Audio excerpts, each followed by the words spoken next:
ನಮಸ್ತೆ ಸ್ನೇಹಿತರೆ, take Gyan Kannada YouTube ಚಾನಲ್ಗೆ ಸ್ವಾಗತ. ಸ್ನೇಹಿತರೆ, ಹೊಸ ಲೇಬರ್ ಕಾರ್ಡ್ ಮಾಡಬೇಕಾದ್ರೆ ಸಹ ರಿಜೆಕ್ಟ್ ಆಗ್ತದೆ, ರಿನ್ಯೂವಲ್ ಮಾಡಬೇಕಾದ್ರೆ ರಿಜೆಕ್ಟ್ ಆಗ್ತದೆ, ಸ್ಕೀಮ್ ಅಪ್ಲೈ ಮಾಡಬೇಕಾದ್ರೆ ಸಹ ರಿಜೆಕ್ಟ್ ಆಗತ್ತಾ. ಮ್ಯಾರೇಜ್ ಅಸಿಸ್ಟೆಂಟ್ ಆಗಲಿ, ಡಿಲಿವರಿ ಅಸಿಸ್ಟೆಂಟ್ ಆಗಲಿ, ಅದಾದಮೇಲೆ ಪೆನ್ಷನ್ ಆಗಲಿ, ಮೆಡಿಕಲ್ ಆಗಲಿ, ಹೀಗೆ ಅನೇಕ ಲೇಬರ್ ಕಾರ್ಡ್ ಮೇಲೆ ಬೆನಿಫಿಟ್ ಇರತಕ್ಕಂಥ ಸ್ಕೀಮನ್ನು ಅಪ್ಲೈ ಮಾಡಬೇಕಾದ್ರೆ ಸಹ ಅದು ಅಪ್ಲಿಕೇಶನ್ ರಿಜೆಕ್ಟ್ ಆಗ್ತದೆ ಸ್ನೇಹಿತರೆ. ಸ್ನೇಹಿತರೆ, ಯಾಕೆ ರಿಜೆಕ್ಟ್ ಆಗತ್ತಂದ್ರೆ ಸ್ನೇಹಿತರೆ, 99% ರಿಜೆಕ್ಟ್ ಆಗಬೇಕಾದ್ರೆ ಮೇನ್ ಕಾರಣ ಅಂದರೆ ನಾವು ಎಂಪ್ಲಾಯ್ಮೆಂಟ್ ಸರ್ಟಿಫಿಕೇಟ್ ಕರೆಕ್ಟಾಗಿ ಬರೆದ್ರೆ ಅದು ರಿಜೆಕ್ಟ್ ಆಗಲ್ಲ. ಏನಾದರೂ ತಪ್ಪು ಏನಾದರೂ ಬರೆದ್ರೆ ಸ್ನೇಹಿತರೆ ಅಲ್ಲಿ ರಿಜೆಕ್ಟ್ ಆಗೋ ಚಾನ್ಸಸ್ ಇರುತ್ತೆ. ಮೇನ್ ಎರಡು ಅಂದರೆ ಒಂದು ಎಂಪ್ಲಾಯ್ಮೆಂಟ್ ಸರ್ಟಿಫಿಕೇಟ್, ಇನ್ನೊಂದು ಸೆಲ್ಫ್ ಡಿಕ್ಲರೇಷನ್ ಫಾರ್ಮನ್ನು ನಾವು ಕರೆಕ್ಟಾಗಿ ಫಿಲ್ ಮಾಡಿದರೆ ಅಪ್ಲಿಕೇಶನ್ ಸಕ್ಸಸ್ ಆಗುತ್ತೆ, ಇಲ್ಲಾಂದರೆ ರಿಜೆಕ್ಟ್ ಆಗುತ್ತೆ ಸ್ನೇಹಿತರೆ. ಹಾಗಾದರೆ ಸ್ನೇಹಿತರೆ, ಈ ವಿಡಿಯೋದಲ್ಲಿ ಸೆಲ್ಫ್ ಡಿಕ್ಲರೇಷನ್ ಫಾರ್ಮ್ ಮತ್ತು ಎಂಪ್ಲಾಯ್ಮೆಂಟ್ ಸರ್ಟಿಫಿಕೇಟನ್ನು ಹೇಗೆ ಬರೆಯೋದು ಅನ್ನೋದನ್ನು ಈ ವಿಡಿಯೋದಲ್ಲಿ ಸಂಪೂರ್ಣ ಮಾಹಿತಿ ತಿಳಿಸ್ಕೊಡ್ತೀನಿ. ಎಂಪ್ಲಾಯ್ಮೆಂಟ್ ಸರ್ಟಿಫಿಕೇಟ್ ಮತ್ತು ಸೆಲ್ಫ್ ಡಿಕ್ಲರೇಷನ್ ಫಾರ್ಮನ್ನು ಎಲ್ಲಿ ಡೌನ್ಲೋಡ್ ಮಾಡ್ಕೋಬೇಕಂದ್ರೆ ಸ್ನೇಹಿತರೆ, ಲೇಬರ್ ಡಿಪಾರ್ಟ್ಮೆಂಟ್ದ ಒಂದು ವೆಬ್ಸೈಟ್ ಇದೆ, KBOCWW.B.Karnataka.gov.in ಅಂತ ಸೈಟಿಗೆ ಬಂದರೆ ಸ್ನೇಹಿತರೆ, ಕೆಳಗಡೆ ಕೆಲವೊಂದು ಆಪ್ಷನ್ಸ್ ಬರುತ್ತೆ. ಹೋಮ್, ಸ್ಕೀಮ್, ಕಾಂಟ್ಯಾಕ್ಟ್ ಮತ್ತು ರಿಜಿಸ್ಟ್ರೇಷನ್ ಲಾಗಿನ್ ಇದೆಯಲ್ಲ, ರಿಜಿಸ್ಟರ್ ಲಾಗಿನ್ ಮೇಲೆ ಕ್ಲಿಕ್ ಮಾಡಿದಾಗ ಇಲ್ಲಿ ಕೆಳಗಡೆ ಆಪ್ಷನ್ಸ್ ಇದೆ ನೋಡಿ ಸರಿ. ಕೆಳಗಡೆ ಏನಿದೆ, ಎಂಪ್ಲಾಯ್ಮೆಂಟ್ ಸರ್ಟಿಫಿಕೇಟ್ ಟೆಂಪ್ಲೇಟ್ ಮತ್ತು ಸೆಲ್ಫ್ ಡಿಕ್ಲರೇಷನ್ ಟೆಂಪ್ಲೇಟ್ ಅಂತಿದೆ. ಇಲ್ಲಿ ನಾನು ಎಂಪ್ಲಾಯ್ಮೆಂಟ್ ಮೇಲೆ ಕ್ಲಿಕ್ ಮಾಡಿದಾಗ ಇಲ್ಲಿ 4 ಅಪ್ಲಿಕೇಶನ್ ಬರುತ್ತೆ. ಒಂದು employment certificate by employer, employment certificate by ಗ್ರಾಮ panchayat, employment certificate by labour inspector, ಆಮೇಲೆ employ certificate by registered union trade ಅಂತ ಇದೆಯಲ್ಲ ಅದ್ರ ಮೇಲೆ ಅದು ಇದೆ. ನಾನು ಏನು ಮಾಡ್ತೀನಿ ಅಂದರೆ, ಫಸ್ಟ್ ಆಪ್ಷನ್ಸ್ ಇದೆಯಲ್ಲ, ಎಂಪ್ಲಾಯ್ಮೆಂಟ್ ಸರ್ಟಿಫಿಕೇಟ್ ಬೈ ಎಂಪ್ಲಾಯರ್ ನೋಡಿ ಸ್ನೇಹಿತರೆ, ಇದೆಯಲ್ಲ, ಈ ಸರ್ಟಿಫಿಕೇಟ್ ನೀವು ಡೌನ್ಲೋಡ್ ಮಾಡ್ಕೊಳ್ಳಿ. ಸೆಲ್ಫ್ ಡಿಕ್ಲರೇಷನ್ ಫಾರ್ಮ್ ಮೇಲೆ ಕ್ಲಿಕ್ ಮಾಡಿದಾಗ ಇದು ಈ ಥರ ಡೌನ್ಲೋಡ್ ಆಗ್ತದೆ. ಸೆಲ್ಫ್ ಡಿಕ್ಲರೇಷನ್ ಫಾರ್ಮ್ ಏನಿದೆಯಲ್ಲ, ಇದು 2 ಪೇಜ್ ಇರುತ್ತೆ. ಈ 2 ಪೇಜನ್ನು ನೀವು ಏನು ಮಾಡಬೇಕು, ಡೌನ್ಲೋಡ್ ಮಾಡಿ ಅದನ್ನು ಪ್ರಿಂಟ್ಔಟ್ ತೊಗೋಬೇಕಾಗತ್ತೆ ಸ್ನೇಹಿತರೆ. ಎಂಪ್ಲಾಯ್ಮೆಂಟ್ ಸರ್ಟಿಫಿಕೇಟ್ ಮತ್ತು ಡಿಕ್ಲರೇಷನ್ ಫಾರಮನ್ನು ಫಿಲ್ ಮಾಡ್ತೀವಿ. ಸ್ನೇಹಿತರೆ, ಆ ಫಿಲ್ ಯಾವ ಥರ ಮಾಡಬೇಕಂದ್ರೆ ಸ್ನೇಹಿತರೆ ಮೊದಲನೇ ಕಾಲಮ್ ಇದೆಯಲ್ಲ, ಮೊದಲನೇ ಕಾಲಮಲ್ಲಿ ಏನಿದೆ ಅಂದರೆ, ಅರ್ಜಿದಾರ ಕಳೆದ 12 ತಿಂಗಳಲ್ಲಿ ಕಟ್ಟಡ ಅಥವಾ ಇತರ ನಿರ್ಮಾಣ ಕಾರ್ಯದಲ್ಲಿ ತೊಡಗಿರುವ ಕಾಮಗಾರಿಯ ಮಾಲೀಕರ ಅಥವಾ ಗುತ್ತಿಗೆದಾರರ ಹೆಸರನ್ನು ಬರೀಬೇಕಾಗತ್ತೆ ಸ್ನೇಹಿತರೆ. ಇಲ್ಲಿ ನಾನೇನೆಂದರೆ ಮಾಲೀಕನ ಹೆಸರು ಬರಿತೀನಿ.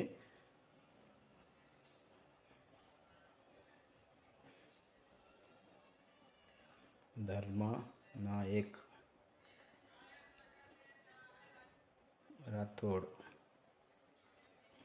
ಮತ್ತು ಇಲ್ಲಿ ಸ್ನೇಹಿತರೆ, ಇಲ್ಲಿ ಅವ್ರ ಊರದ ಅಡ್ರೆಸ್ ಹಾಕಬೇಕಾಗತ್ತೆ, ಸಂಪೂರ್ಣ ವಿಳಾಸ ಹಾಕಬೇಕಾಗತ್ತೆ.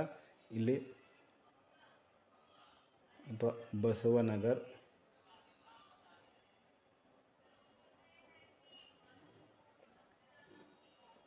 ತಾಳಿಕೋಟೆ. ಮತ್ತು ಸ್ನೇಹಿತರೆ, ಇಲ್ಲಿ ಜಿಲ್ಲಾವನ್ನು ಹಾಕಬೇಕಾಗತ್ತೆ, ವಿಜಯಪುರ. ಮತ್ತು ಇಲ್ಲಿ ಪಿನ್ ಕೋಡನ್ನು ಹಾಕಬೇಕು. ಇಲ್ಲಿ ಸ್ನೇಹಿತರೆ ಕಂಪಲ್ಸರಿ ಮೊಬೈಲ್ ನಂಬರನ್ನು ಹಾಕಬೇಕು ಸ್ನೇಹಿತರೆ. ಒಂದು ವೇಳೆ ಮೊಬೈಲ್ ನಂಬರ್ ಹಾಕಲಿಲ್ಲ ಅಂದರೆ ಸ್ನೇಹಿತರೆ ರಿಜೆಕ್ಟ್ ಮಾಡ್ತಾರೆ ಸ್ನೇಹಿತರೆ. ಇದು ಮೇನ್ ಮೊಬೈಲ್ ನಂಬರ್ ಕಂಪಲ್ಸರಿ.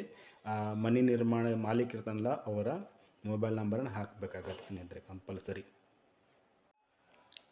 ಸ್ನೇಹಿತರೆ, 2ನೇ ಕಾಲಮ್ ಫಿಲ್ ಮಾಡೋ ಅವಶ್ಯಕತೆ ಇರಲ್ಲ, ಅದನ್ನು ಖಾಲಿ ಬಿಡಬೇಕು. ಮತ್ತು ಸ್ನೇಹಿತರೆ, ಕೆಳಗಡೆ ಇಲ್ಲಿ ಯಾರು ಕೆಲಸ ಮಾಡ್ತಾನೆ ಅಂದರೆ ಗೌಂಡಿ ಕೆಲಸ ಮಾಡೋವನು, ಲೇಬರ್ ಕೆಲಸ ಮಾಡೋವನು, ಹೆಲ್ಪರ್ ಮಾಡೋವನು, ಕಾರ್ಪೆಂಟರ್ ಮಾಡೋವನು, ಪೇಂಟರ್ ಮಾಡೋವನು, ಆಮೇಲೆ ಎಲೆಕ್ಟ್ರಿಷಿಯನ್ ಮಾಡೋವನು, ಪ್ಲಾಸ್ಟರ್ ಮಾಡೋವನು, ಈ ಥರ ಯಾರಿದಾರಲ್ಲ ಅವನ ಆಧಾರ್ ಕಾರ್ಡಲ್ಲಿ ಏನು ಹೆಸರು ಇರುತ್ತೆ ಅಂದರೆ ಯಾರು ಲೇಬರ್ ಕಾರ್ಡ್ ಮಾಡಿಸ್ತಾನೆ ಅವನು ಇಲ್ಲಿ ಹೆಸರು ಹಾಕಬೇಕಾಗತ್ತೆ. ಅವನ ಹೆಸರು ನಾನು ಇಲ್ಲಿ ಹಾಕ್ತೀನಿ.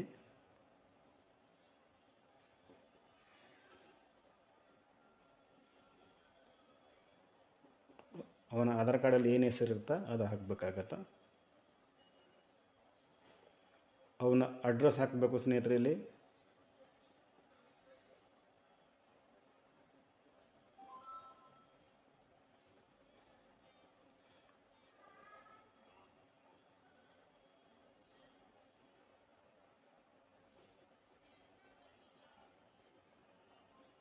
ಇಲ್ಲಿನ ಸೇಮ್ ಹಾಕಬೇಕು. ಇಲ್ಲಿ ಕೆಳಗಡೆ ಇದೆಯಲ್ಲ ಸ್ನೇಹಿತರೆ, ಇಲ್ಲಿ ತುಂಬ ಇಂಪಾರ್ಟೆಂಟ್ ಇರುತ್ತೆ, ಕೆಲಸದ ಹೆಸರು ಮತ್ತು ವಿಧಾನ ಅಂತ ಇದೆ ಸ್ನೇಹಿತರೆ. ಇಲ್ಲಿ ಏನು ಬರಬೇಕಂದ್ರೆ, ಮನೆ ನಿರ್ಮಾಣದಲ್ಲಿ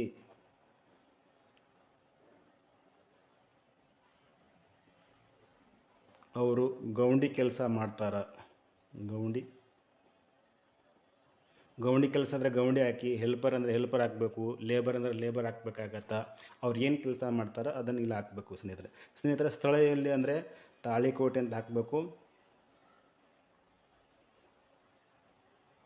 ಮತ್ತು ಮನೆ ನಿರ್ಮಾಣದಲ್ಲಿ ಎಷ್ಟು ದಿನ ಕೆಲಸ ಮಾಡ್ತಾನಂದ್ರೆ ಸ್ನೇಹಿತರೆ, ಮಿನಿಮಮ್ 90 ದಿನ ಮೇಲೆ ಹಾಕಬೇಕು. ನಾನು ಏನು ಮಾಡ್ತೀನಿ ಅಂದರೆ 95 ದಿನ ಹಾಕ್ತೀನಿ ಸ್ನೇಹಿತರೆ. ಮತ್ತು ಸ್ನೇಹಿತರೆ ಅವ್ರಿಗೆ ಪೇಮೆಂಟ್ ಎಷ್ಟು ಅಂದರೆ ದಿನಕ್ಕೆ ಕೂಲಿ ಎಷ್ಟು ಕೊಡ್ತಾರೆ ಅಂದರೆ ಸ್ನೇಹಿತರೆ, ಲೇಬರ್ ಕೆಲಸ ಮಾಡಿದರೆ 500, ಆಮೇಲೆ ಗೌಂಡಿ ಕೆಲಸ ಮಾಡ್ತಾರೆ ಅಂದರೆ 800, 900, 1000 ಈ ಥರ ಹಾಕ್ಬೋದು. ಅಲ್ಲಿ ಏನು ಪೇಮೆಂಟ್ ನಡೆಯುತ್ತೆ ಅದರ ಮೇಲೆ ನೀವು ಹಾಕಬೇಕಾಗತ್ತೆ ಸ್ನೇಹಿತರೆ. ತೆಳಗಡೆ ಏನಿರುತ್ತೆ ಅಂದರೆ ಅವರು ಏಜ್ ಏನಿದೆಯಲ್ಲ ಏಜ್ ಹಾಕಬೇಕಾಗತ್ತಾ. ಅಂದರೆ ಅವ್ರು 34, 35 ಏನು ಆಧಾರ್ ಕಾರ್ಡಲ್ಲಿ ಏನಿದೆ ಅದನ್ನು ಏಜನ್ನು ಹಾಕಬೇಕು, ವಯಸ್ಸು. ಮತ್ತು ತೆಳಗಡೆ ಸ್ನೇಹಿತರೆ ಅವರು ಹೆಣ್ಣ ಗಂಡು ಹಾಕಬೇಕು. ಮತ್ತು ತೆಳಗಡೆ ಸ್ನೇಹಿತರೆ ಅವರ ಆಧಾರ್ ಕಾರ್ಡ್ ನಂಬರನ್ನು ಹಾಕಬೇಕಾಗತ್ತಾ.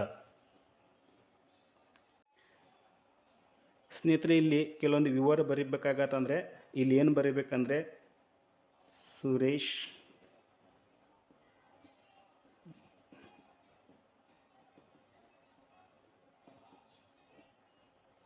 ಧರ್ಮನಾಯ್ಕ್ ರಾಠೋಡ್ ಇವರ ಹೊಸ ಮನೆ ನಿರ್ಮಾಣದಲ್ಲಿ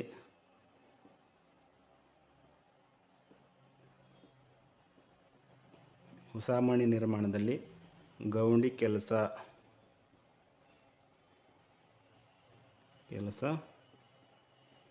ಮಾಡಿರುತ್ತಾರೆ.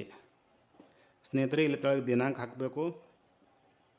ಅಂದರೆ ನಾವು ಇಲ್ಲಿ 95 ದಿನ ಅಂತ ತೋರಿಸಿದ್ದೀವಿ. 95 ದಿನ ಇಲ್ಲಿ ತೋರಿಸ್ಬೇಕಾಗತ್ತ. ಅಂದರೆ ನಾನೇನು ಮಾಡ್ತೀನಿ, 13/8/2025 ರಿಂದ ಇಲ್ಲಿ 13 ಅಂದರೆ 5 ಹಾಕಿದರೆ ಎಷ್ಟಾಗತ್ತೆ ಸ್ನೇಹಿತರೆ, 18 ಆಗತ್ತಾ.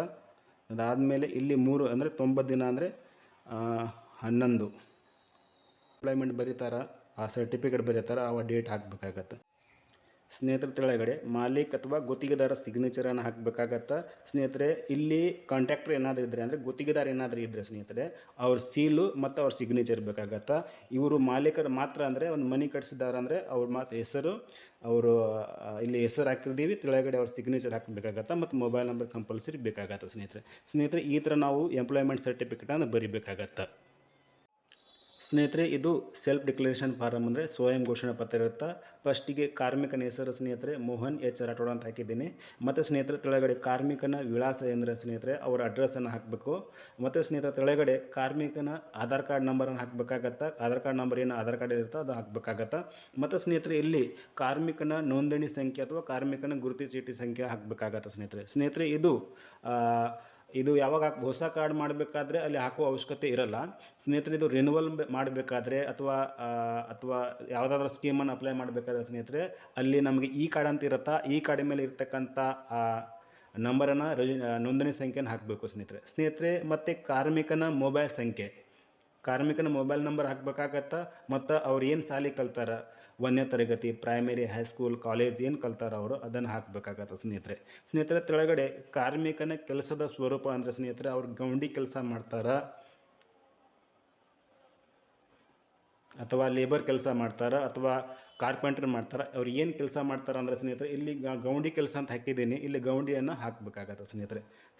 ಮತ್ತು ಅವ್ರು ಎಷ್ಟು ವರ್ಷದಿಂದ ಆ ಗೌಂಡಿ ಕೆಲಸ ಮಾಡ್ತಾರೆ ಅಂದರೆ ಸ್ನೇಹಿತರೆ 10 ವರ್ಷ 15 ವರ್ಷದಿಂದ ಕೆಲಸ ಮಾಡ್ತಾರೆ ಅಂತ ಇಲ್ಲಿ ಹಾಕಬೇಕು ಸ್ನೇಹಿತರೆ.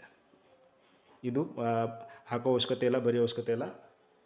ಬ್ಯಾಕ್ ಸೈಡಲ್ಲಿ ತುಂಬ ಇಂಪಾರ್ಟೆಂಟ್ ಇರುತ್ತೆ ಸ್ನೇಹಿತರೆ. ಇಲ್ಲಿ ಕಾಮಗಾರಿಯ ಸಂಪೂರ್ಣ ವಿಳಾಸ ಅಂದರೆ ಸ್ನೇಹಿತರೆ ಅವರು ಎಲ್ಲಿ ಕೆಲಸ ಮಾಡ್ತಾ ಡೀಟೇಲ್ ಹಾಕಬೇಕಾಗತ್ತೆ. ಇಲ್ಲಿ ನಾನೇನು ಹಾಕ್ತೀನಿ, ತಾಳಿಕೋಟೆ ಸ್ನೇಹಿತರೆ. ಇಲ್ಲಿ ಕಾಮಗಾರಿಯ ಸ್ವರೂಪ ಅಂದರೆ ಮನೆ ನಿರ್ಮಾಣದಲ್ಲಿ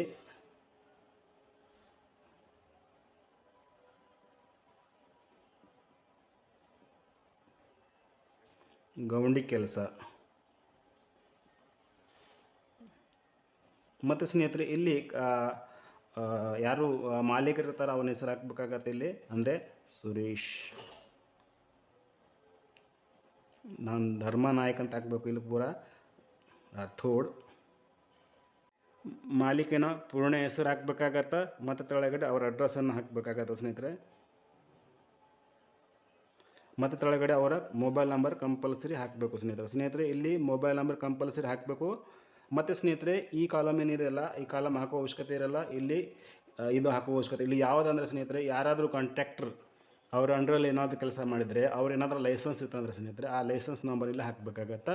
ನಾವೇನು ಇಲ್ಲಿ ಲೈಸೆನ್ಸ್ ಇರಲ್ಲ ಇವರಿಗೆ, ಇದು ಕಾಮನ್ಲಿ ಇದನ್ನು ಬಿಡ್ಬೋದು ಸ್ನೇಹಿತರೆ. ಇಲ್ಲಿ ಎಷ್ಟು ದಿನ ಕೆಲಸ ಮಾಡಿದ್ದಾರೆ ಅಂದರೆ ಸ್ನೇಹಿತರೆ, ಇಲ್ಲಿ 95 ದಿನ ಅಂದರೆ ಸ್ನೇಹಿತರೆ, ನಾವು ಎಂಪ್ಲಾಯ್ಮೆಂಟ್ ಸರ್ಟಿಫಿಕೇಟಲ್ಲಿ ನಾವೇನು ಮಾಡಿ 95 ದಿನ ತೋರಿಸಿದ್ದೇವಲ್ಲ, ಅದು ಯಾವ ಡೇಟ್ ಇದೆ ಅಂದರೆ ಸ್ನೇಹಿತರೆ, ಇಲ್ಲಿ 13/8/2025 ಮತ್ತು 18/11/2025 ಅಂದರೆ 95 ನಾವು ತೋರಿಸ್ಬೇಕು ಸ್ನೇಹಿತರೆ.